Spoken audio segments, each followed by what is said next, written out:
The book of 1 Samuel, chapter 17, tells us about one of the most famous battles in the history of the world. It all starts with King Saul, a very strong and handsome guy. However, as we learn later, he was not a great king at all. Therefore, God chose a small young shepherd to be the next king. He was the smallest and youngest of 8 sons. His name was David. This little shepherd really loved God. King Saul led his people in battle against their arch nemesis, the Philistines. They were not very nice people. When I said they were not nice, I meant to say they were very mean. Thank you. The Philistine army was very confident, and for good reason. They had a secret weapon, a powerful soldier named Goliath. He measured 6 cubits and a span. In other words, he was very tall. Taller than that. Taller? Close enough. Every day, Goliath yelled at the Israelites to send out someone to fight. All the Israelites, including King Saul, were too afraid to fight Goliath, so they did nothing for 40 days.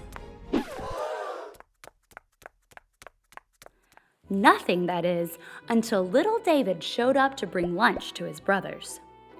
While delivering food, David heard Goliath shouting at the Israelites, "Send out a man for me to fight." So he volunteered. The king was unsure about sending a boy into battle. But David told the king about how he had fought both lion and bear to protect his sheep.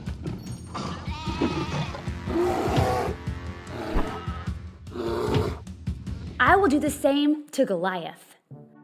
The king agreed and gave David all of his armor to wear, but it didn't fit. Instead, David simply took his sling, went to the creek, and found 5 smooth rocks.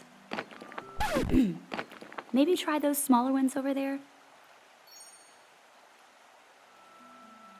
With only his sling and a bag of rocks, David goes to fight the powerful Goliath. Now, it was Goliath's turn to be shocked as he saw David approaching. Instead of a strong warrior, the Israelites sent a small shepherd boy with no armor. "Am I a dog that you come at me with sticks?" Unfazed, David said, "You fight me with weapons, but God will win this battle." Goliath just laughed. Maybe a little more... Yeah, that's it. Anyway, David took a stone from his bag, put it in his sling, and flung it at Goliath. It hit him right in the head, and he fell on his face. When the other Philistines saw that Goliath was dead, they all ran away, and the Israelites ran after them. All of this was just as David said when he told Goliath, "Our God doesn't need swords or spears. God owns this battle, and he will hand all of you over to us and bring justice." And this is just one great story from the King's Book.